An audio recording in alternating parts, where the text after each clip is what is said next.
네, 아유 반갑습니다. 이게 마지막 세션까지 이렇게 기다려 주셔가지고 고맙습니다. 그 이제 뭐 오디오의 생태계에 대한 부분인데요. 그 아까 뭐 김철희 박사님 다른 분들 다 얘기하셨는데 그 제가 2010년인가요? 그때 한번 이제 이 그림을 한번 그려봤었어요. 그래서 주로 이제 플레이어들이었죠. 그래서 그러니까 다른 얘기를 하면 파트너고 또 다른 얘기하면 스테이크홀더들 이렇게 되는데 그 사람들이 모여서 하는 부분인 것 같고 ODA 쪽도 이제 그런 게 필요하지 않을까라는 생각을 했었는데요.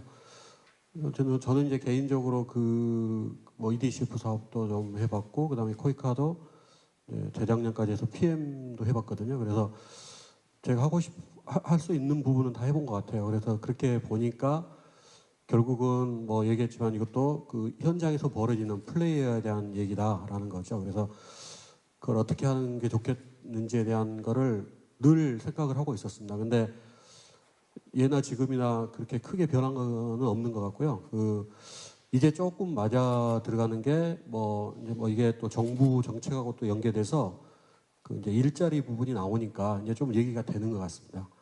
이게 이제 저희가 뭐 사례 같은 경우 많이 찾아보면 아시겠지만 이제 다른 나라는 그 ODA 규모 가지고 얘기를 많이 하는 거죠. 그래서 규모가 많은 나라는 그 별다른 걸 취하지 않았더라도 시장이 알아서 움직인다라는 거죠. 그게 이제 생태계의 가장 큰 특징인 거고요. 근데 저희는 뭐 아시겠지만 규모 자체가 아직은 그 정도는 아닌 것 같습니다. 그래서 그 생태계가 활성화가 되어 가지는 않은 것 같고요. 그래서 앞으로 이제 그렇게 되지 않을까라는 생각이 듭니다. 그래서 이번 이 포럼에서 다룬 주제가 그 앞으로 뭐 2030년까지 봤을 때 늘 얘기했던 중장기 이 시각에서 바라보는 그 시발점이 됐으면 좋을 것 같습니다. 그래서 뭐 배경은 제가 뭐 책자에도 있는데 책자에 다 넣지 못한 부분을 여기다 좀 했고요. 이렇게 서로 이렇게 보면 될 것 같습니다. 그래서 뭐 아시겠지만 국제개발협력이라는 것 자체가 이제 빈곤으로부터 시작되는 부분이고요. 요즘은 이제 이게 좀 그 약간 빈곤은 실제적으로 와닿는 것이지만 요즘은 뭐 인권이라든지 민주주의 이쪽의 영역까지 지금 이미 와 있고요. 그다음에 환경이라든지 뭐 젠더 이 부분 그래서 크로스 커팅이겠죠. 그쪽까지 지금 와 있습니다. 지금 현재 그런 상황인 거고요. 이 지도에서 나타나는 게 뭐 유엔 쪽에서 하는 거 있고 그다음에 월드뱅크 쪽에서 하고 있는 거 있는데 대체적으로 적도를 중심으로 해서 위아래로 한 20도 사이에 있는 국가들이 여전히 이제 가난한 상태에 있는 거고요. 또 뭐 이제 SDG 지속가능 발전에 대한 부분 우리가 또 한번 생각해봐야 되는 거고요. 그래서 보면은 이제 규모에 대해서는 굉장히 많이 지금 증가하고 있고 지안에 대비도 뭐 이렇게 되고 있는 그런 상황입니다. 현재는. 근데 이제 여기에서 한국의 위치가 어떠냐라고 봤을 때는 뭐 규모에서는 한 중간 정도 되는 거고요. GNI 대비는 뭐 아래쪽에 있는 그런 상황입니다. 지금 현재 저희의 현실인 거고요. 그래서 여전히 이 ODA를 하나의 산업으로 분류하기는 굉장히 어려운 구조지만 보기에는 아직은 아니다라는 거고요. 우리나라 규모는 2010년, 그러니까 2001년부터 해가지고 2010년에 이제 1억 불을 넘어서 지금 이제 2억, 올해인가요? 올해가 2조 8천억인가 뭐 이 정도 된다고 하는데 뭐 내년도 되면 이제 3조 정도 되겠죠. 그래서 다른 나라에 비해서 연간 평균 증가율이 굉장히 높은 편에 지금 속하고 있는 거고요. 그래서 생각해 보면 여기 써놓은 게 제 이제 생각입니다. 그래서 결국은 현장인 거고요. 그래서 그렇지만 요즘은 뭐 그전에는 여행을 통해서 뭐 하는 경우도 있겠지만 실제로 현지에서 일을 한다는 건 전혀 다른 얘기거든요. 그래서 뭐 저 같은 경우서 일을 했던 곳 자체가 뭐 여행객들이 굉장히 많이 오는 곳이지만 저는 항상 이렇게 출장 왔다 갔다 할 때 하는 그 여행객처럼 옷을 입을 수는 없었습니다. 그게 그러니까 뭐 사람들은 와서 여행에서 가는 거지만 저희 같은 사람은 일을 해야 되기 때문에 그래서 그런 부분 좀 다른 것 같고요. 그다음에 생태계는 뭐 여기도 있겠지만은 유기지역 연계와 협력인 거죠. 그래서 ODA도 마찬가지인 것 같습니다. 그건 뭐 여기 있는 분들 다 아시는 것 같고요. 그래서 국내 이제 현황을 한번 보면 뭐 생태계는 뭐 사전적으로 이런 의미더라고요 보니까. 그래서 그 결국은 이제 뭐 그림도 제가 이렇게 찾아봤는데 뭐 빈곤, 환경, 인권, 민주주의를 위해서 생태계 활성화가 필요하다라는 거는 시대적인 사명인 것 같습니다. 저희 시대 정신인 것 같고요. 그래서 이제 뭐 얘기했던 글로벌화의 현지화인 것 있지만 그 부분이 제 생각에는 이제 저희가 이제 이쪽 ODA계에서 그러니까 뉴커머로서 뉴도너로서 이렇게 들어온 입장에서는 저희가 기여해야 될 것이 아닌가. 그래서 지금부터라도 이렇게 글로벌적으로 가는 전략을 만들어야 되지 않는가라는 생각이 드는 거고요. 그게 국제사회가 저희한테 요청하는 것 중에 하나입니다. 그게 저희는 뭐 그전에는 뭐 그거를 한국형 무슨 모델 뭐 이런 식으로 얘기는 했었죠.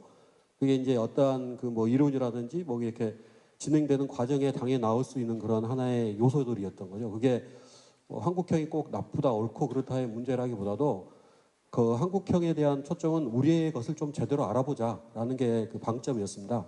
뭐 요즘도 뭐 최근에 노벨상 이렇게 발표했지만 그 한국에서 이렇게 지금 학계에서 얘기하는 부분인데 학계에서 공부하시는 분들이 한국에 대해서는 잘 모른다라는 거죠.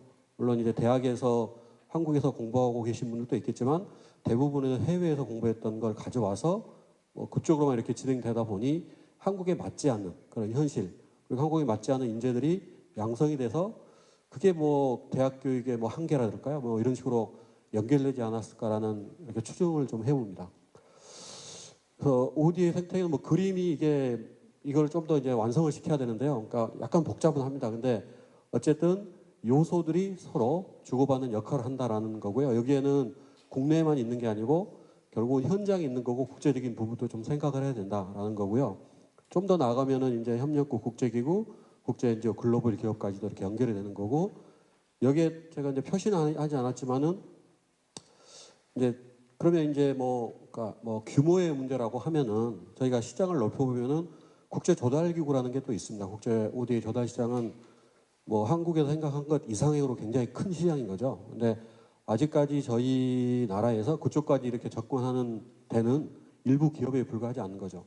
대학도 마찬가지, 학교도 마찬가지인 것 같고요. 그래서 그것까지 생각하면 굉장히 영역이 넓어지는 거고 충분히 그 가능성은 있다라고 이렇게 보는 것 같습니다. 그래서 뭐 이렇게 수행자, 뭐 정부, 그다음에 일반 국민 봉사단 뭐 이런 식으로 나눠볼 것 같고 제 생각에는 이쪽 부분 전문가 그룹하고 봉사단 쪽 일반 국민 이쪽 부분이 어떻게 보면 인재하고 좀 관련되는 그런 부분인 것 같습니다. 그래서 서로 주고받는 거라는 거죠. 그래서 그렇게 좀 보시는 것 같고 여기에 또 약간 이 국회라는 부분이 저희들을 뺄래야 뺄 수가 없는 거죠. 이쪽은 이제 얼마 전에 뭐 외통위 감사에서도 그 천정미 의원이 얘기하셨다고 하는데 코이카 같은 조직이 북한에 대한 개발 협력을 준비해야 된다라고 얘기했다고 하면은 또 이제 코이카의 외교부의 또 다른 숙제가 떨어진 거죠. 그걸 어떻게 하실지는 모르겠지만 어쨌든 그 부분까지 저희가 고려를 해야 한다는 거죠. 이 그림 속에는 넣지는 않았지만. 그래서 뭐 설명을 하자면 이렇습니다. 그래서 뭐 주요 활동 비구 같은 거 이렇게 돼 있었는데 여기서 보면 이제 이쪽 전문가 그룹 쪽이 아마 이쪽이 이제 학계에서 어느 정도 학계라고 하는 게 아까도 얘기했지만은 수요 개발 협력 부분에 인재에 대한 수요이면서 동시에 공급인 그런 그 양면 이중성을 가지고 있는 거죠. 그래서 그쪽에 대한 부분인 거고 참여도 하지만 뭐 실제로 그 가르치기도 한다라는 그런 특징을 가지고 있는 것 같고요. 그다음에 국외에서는 이제 현지 정부에 대한 부분이 있는 거죠. 그래서 국제기구, 국제 NGO가 있는 건데 실제적으로 실제로 사업을 해본 사람들은 뭐 본부에 있거나 이런 분들은 가끔 이제 출장 가서 만나긴 하겠지만 실제적으로 현지에 근무하면서 요즘에 뭐 여러 가지 제도가 있는데 그 현지 사람들이랑 같이 일을 한다라는 거죠. 그러면은 아무래도 국내에 있는 그 여러 가지 시스템하고는 굉장히 다른 차원의 일을 한다라는 거예요. 그 부분의 갭을 어떻게 메꿀 것이냐라는 부분이 이제 이 생태계 활성화에서 아까 우리 김철희 박사님 얘기했던 뭐 자율성, 다양성 이런 부분에 대한 게 이제 들어갈 것 같고요. 그래서 이런 부분인 거고 제가 앞쪽에서 이제 여기에서 좀 크게 다뤄야 될 부분이 하나가 오늘 이제 저희 쪽에서도 해야 되는데 민간 기업에 대한 부분입니다. 그 부분은 사실은 저희가 어떻게 하라 하지 마라 할 수가 없는 거고 기업들의 속성은 그겁니다. 이 비즈니스의 세계는 이게 프로핏에 대한 부분이 연결이 되면 하지 마라 그래도 하는 겁니다. 그 부분들은. 근데 거기에 대한 뭐 정확한 데이터가 좀 있으면 좋겠는데 아직은 그건 없는 것 같은데 몇 가지를 좀 찾아볼까 합니다. 그 부분은. 이게 이제 이 뒤쪽에 보면 다국적 기업하고도 또 연관이 되는 거죠. 그래서 현지에서 기업을 그러니까 일자리 창출에 대한 부분을 그러니까 현지 창업에 대한 부분도 이제 얘기해야 된다는 거죠. 제가 작년에 이제 인력공단에서 ODA 인턴, 그다음에 해외 인턴십 프로그램하고 해외 진출에 대해서 그 연구를 한 적이 있었는데 보통 저희가 고용에 대해서 얘기할 때는 일자리를 얘기할 때는 현재가 국내에서의 고용 플러스 그다음에 현지 해외에서의 취업, 창업 뭐 이런 부분인 거죠. 그래서 요즘은 뭐 코이카에서 CTS 통해 가지고 그걸 한다라고는 들었는데 이제 그런 부분에 대해서는 고용 창출이 두 가지인 거죠. 현지의 고용 창출도 되지만 국내에 대해서 고용 창출이 된다는 거죠. 제가 이제 많이 만나봤던 코이카 뭐 이렇게 NGO 봉사단 했던 분들이 하는 중에서 몇 분들은 많은 숫자가 정확한 숫자는 모르겠는데 현지에서 사업하고 계시는 분들이 굉장히 많아요. 근데 그분들이 하는 얘기가 시드머니가 필요하다라는 거죠. 근데 그 부분에 대해서는 저희 이제 뭐 코트라 바로 옆에 있지만 코트라 같은 데가 굉장히 큰 역할을 해줘야 된다는 거죠. 뭐 중소기업 중앙회도 있을 거고요. 그런 데서 좀 역할을 해줘야 되는 그런 부분이 있는 건데 아직 그런 게 잘 안 된다는 거고요. 수요에 대해서는 뭐 부처, 그다음에 파견, 봉사단 쪽이 가장 숫자는 제일 많은 거죠. 어떻게 보면은 국책연구기관, 공공기관, 그다음에 국제기업하고인데 이제 봉사단 및 전문가 파견 부분이 가장 많은 숫자인 거고 어떻게 보면은 그 민간 기업이 이제 어떻게 보면 가장 큰 시장이 되겠죠. 근데 숫자가 정확하게 나오진 않지만 어쨌든 이런 거고 국책연구기나 공공기관에서도 굉장히 많은 뭐 부서를 신설한다든지 하고 여기 쪽에서는 사실은 이제 개발협력 OD 하나만은 하지 않습니다. 국제 협력에 대한 차원에서 일을 하는 거죠. 그래서 사실은 저희가 OD의 생태계를 얘기할 때는 이제 그 부분을 고려해야 될 것 같습니다. 이 생태계의 특징이 개방성인 것 같습니다. 그래서 오픈을 해야 된다는 거죠. 근데 이제 학계에서 가장 잘 안 되고 있는 부분이 이제 개방성에 대한 부분인 것 같아요. 왜냐하면 그 뭐 학교에 계신 분들이 자기 전공이 있기 때문에 그 전공의 영역을 뭐 지킨다고 하기는 그렇고 전공의 영역만 하겠다, 학문적으로 심화시키겠다라는 그 속성이 있어서 이 개방성에 대해서 굉장히 좀 약한 부분이 한계인 거죠. 그렇지만 요즘의 세대는 이제 융합이 대세인 거고 어차피 그런 쪽으로 좀 많이 그 공부를 서로 하면서 쉐어 하는 게 어떻게 보면 이제 날리지에 대한 그러니까 지식 혹은 알에 대한 그 근본적인 그 물음에 대해서 답을 해줄 수가 있다는 거죠. 그래서 그런 쪽으로 가는 게 만들 것 같은데 이 학계는 쉽지가 않은 거죠. 움직이기가 쉽지 않은 거고요. 그다음에 공급에 대해서는 뭐 이제 대학원 같은데 뭐 저걸 아직 자세하게 찾아보지는 못했는데 뭐 학부 포함해가지고 국제라는 이름으로 저기 찾아본 거는 그겁니다. 그게 한 184개 정도가 있는 것 같고요. 뭐 코이카에서 하고 있는 것 중에 하나가 학부생을 대상으로 해가지고 국제관리와 증진 사업부에서 하고 있습니다.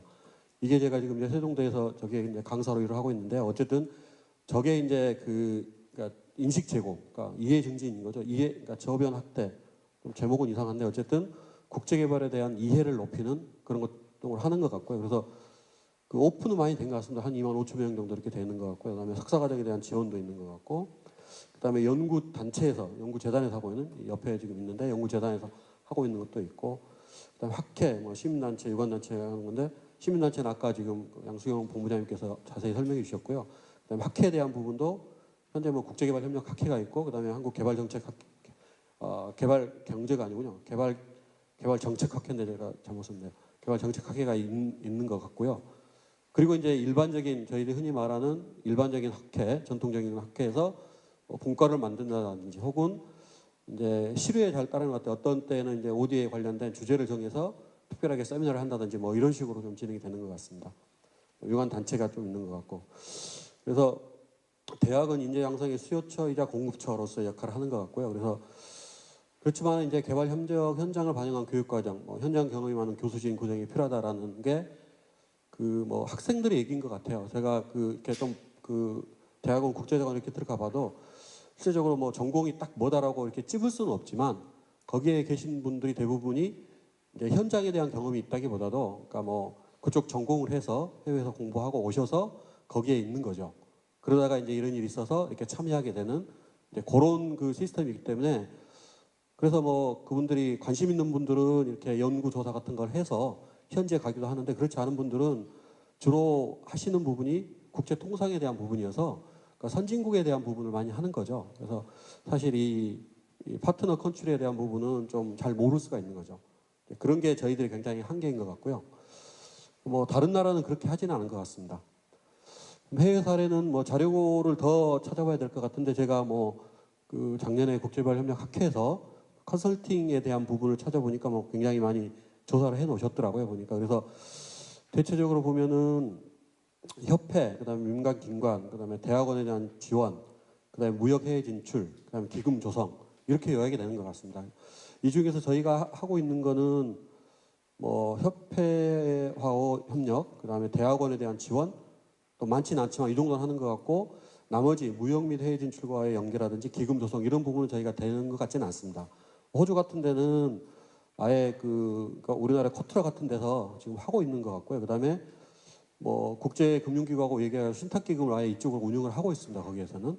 그래서 뭐 이런 부분은 저희가 뭐 예산을 그러니까 이렇게 형성을 할 때 그냥 할 수 있는 부분인 것 같아요. 근데 뭐 다른 예산 작업에는 또 다른 요인이 있어서 하지는 못하겠지만 그런 게 있는 것 같고 가까운 일본 같은 데는 이미 64년도에 컨설팅 기업협회를 만들었고 91년에 개발협력 전문 국제대학원이 만들어졌습니다. 저희는 91년도에 똑같이 국제대학원을 만들었는데 저희는 이제 국제통상 전문대학원을 98년인가요? 99년 그때 만들었죠. 그래서 근데 뭐 일본은 뭐 91년도부터 지금 만들어서 이렇게 굉장히 특성화시켜서 하고 있는 거고요. 그리고 뭐 영국이나 독일은 워낙 큰 기관이어서 뭐 제대로 하고 있는 것 같긴 합니다. 특히 이제 독일 같은 경우가 굉장히 체계적으로 제가 이렇게 현장에 갈 때마다 만나는 것이 이제 옛날에 GTZ, GIZ 사람들인데 얘기를 들어보면 이제 그게 굉장히 시스템화 돼 있어요. 보면은 저희들이 어쩌게 하면 보면은 그래서 저런 것도 우리나라에 있었으면 좋겠다라는 생각은 막연하긴 했었죠. 그래서 이제 정리하자면 기본 방향은 하나 이게 뭐 결론이라고 하기는 그렇고 그냥 제가 생각해 봤을 때 방향은 학계니까 싱크탱크가 맞지 않느냐라는 생각이 듭니다. 그래서 사실은 뭐 저희가 뭐 CID인가요? 뭐 거기에서 뭐 매년마다 그 발표하는 평가 지표 같은 거라도 있고 뭐 여러 가지 것들이 나오고 있는데 저희 한국에 있는 연구기관이나 학회 쪽에서 나온다는 얘기도 못 들어봤거든요. 근데 그거는 제 생각에는 하면 될 것 같아요. 근데 이제 워낙 대학이나 학계 쪽에서는 다수가 아닌 소수이다 보니까 이제 좀 어려운 것 같지만 어쨌든 그런 게 좀 필요할 것 같고 할 수 있는 연구는 굉장히 많을 것 같아요. 보니까. 그래서 그런 부분이 좀 있으면 좋을 것 같고 그다음에 이제 이 학계 쪽에서는 이제 요즘 대학이 특히 이제 학계를 하나 얘기했을 때 저희가 대학을 얘기하는데 대학의 요즘 사정은 이제 뭐 학령 인구가 줄어들어서 이제 대학도 구조조정 한다 그러잖아요. 네, 그것도 다른 솔루션이 있는데 뭐 현재는 정부 정책에 따라가고 있어요. 그래서 정부에서 이렇게 하라 그러면 거기에 따라서 이렇게 하는 게 많아서 투자를 하지 않습니다. 일단 뭐 제안서 같은 거 잘 써서 정부로부터 지원을 받으려고 하는 거지 직접 투자하는 대학은 제가 참 많은 학교에 이렇게 그 디시전 메이커들을 많이 만나셨는데 마지막 하는 얘기는 자기들은 투자하기는 어렵다 이렇게 얘기를 하더라고요. 근데 그 부분이 좀 아쉬워요 저는. 그래서 그런 부분이 좀 있어야 되지 않느냐라는 생각이 드는 거고요.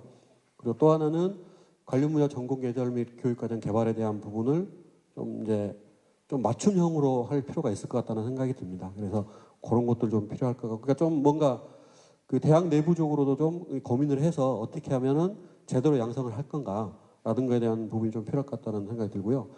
그다음에 또 하나는 이제 민간과의 교류 협력이죠. 학계가 뭐 민간이긴 하지만 여기서 말하는 민간은 대학에서 많이 하고 있는 산학 협력에 대한 부분, 그다음에 이제 기업과의 관계, 그러니까 기금이라든지, 그러니까 굉장히 많이 하고 있는 거죠. 지금 다른 분야에서 굉장히 많이 하고 있는 거를 이제 개발 협력 혹은 해외 진출에다가 좀 투영을 해서 하면 되지 않을까. 그리고 또 시민단체와의 관계도 역시 필요할 것 같다는 생각이 드는 거고요. 그래서 운영에 대해서는 이제 몇 가지만 한번 실제적으로 할 만한 것들을 한번 보면은 융합과 현장의 조화를 둔 교육과정 재편인 거죠. 그러니까 물론 지금도 잘 되어 있습니다. 뭐 대학들을 보면은 저도 그 대학의 그쪽에서 일을 하고 있지 않아서 정확한 사정은 모르지만 어쨌든 지금도 몇 개 대학 같은 경우는 굉장히 제대로 운영이 되고 있는 것 같고요. 그래서 대체적으로 이쪽에 인재를 양성하겠다라는 그러한 하나의 목표가 있는 대학 혹은 대학원이라고 하면은 이런 걸 좀 생각을 해서 학제적 융합적 접근이 기본 구성의 기본 원리다. 그래서 현재 대학의 그 체제, 그러니까 자기 전공 위주의 사람을 구성이라는 것보다도 개발협력이라고 하는 거는 이제 학제적인 게 융합적인 게 좀 필요하니까 거기에 맞춰서 좀 사람을 혹은 교육과정을 해야 된다라는 거고 현지 및 지역에 대한 특성, 그다음에 아까 얘기 나왔지만 초등부터 시작해가지고 고등교까지 연계되는 부분이 필요할 것 같습니다. 요즘 초중등 학생회에서 세계 시민교육이라고 이렇게 하고 있는 부분이 있는데 그걸 떠나서 그러니까 국제에 대한 그 글로벌리제이션에 대한 개념이 그 과목에는 없는 것 같아요. 보니까 뭐 질이라 그래가지고 세계 질이 그쪽에서 잠깐 배우는 것 같고 전혀 그런 부분이 없는 것 같아요. 보니까 그래서 그건 뭐 저희가 이렇게 다루기는 어렵지만은 저번에 한번 그러니까 ODA 내용을 교재에다가 초중등 교과서에다가 좀 내용을 넣으려고 해가지고 한번 협의를 해본 적이 있었는데 지금은 그 내용이 들어가기는 들어가 있습니다. 들어가는 있지만 그 하나의 과목으로서 생성하기는 굉장히 어려운 그런 구조더라고요 보니까. 그래서 그 부분도 역시 교육부하고 그러니까 부처와의 협력이 좀 필요한 부분인 것 같고요. 그다음에 현장을 반영한 과정 운영을 해야 되고 교수위원도 충원을 해야 된다라는 부분인 것 같고, 그다음에 전문가 풀 이런 부분이 이제 아까 코이카에서 새롭게 한다고 하는데 뭐 코이카 EDCF 다른 기관에 다 있는 것 같아요. 근데 이거를 한눈에 한목에 볼 수 있는 이런 부분이 없는 것 같고요. 지금은 보통 학위 뭐 논문 뭐 이런 걸 많이 보는 것 같아요. 보면은. 근데 이제 그거보다도 어떠한 경험을 했는지에 대한 부분이 좀 있으면 좋을 것 같고, 또 저희들이 참 잊기 쉬운 게 현지에 살고 있는 사람들입니다. 거기에 살고 있는 분들을 좀 활용하는 부분이 물론 뭐 로컬 컨설턴트라고 해가지고 좀 가끔 이용은 하지만 실제로 거기에는 한국인들이 많이 있죠. 그분들을 좀 이용한 것도 좀 필요할 것 같고요. 그래서 그런 것들. 그다음에 마지막으로 이제 포럼이 좀 운영이 됐으면 좋겠다. 이런 포럼도 좋고, 그러니까 뭐 분야별 혹은 지역별 그런 모임 자체가 그 하나의 큰 그 뭐라 그럴까 장이 되는 거죠. 그러니까 독일 같은 데가 실제적으로 농업 분야에 대해서는 그런 거를 한 20년간 꾸려와가지고 굉장히 많은 네트워크에 굉장히 많은 공유. 이 포럼의 특징은 공유거든요. 그래서 같이 해야 된다는 거죠. 혼자는 할 수 없습니다. 결코.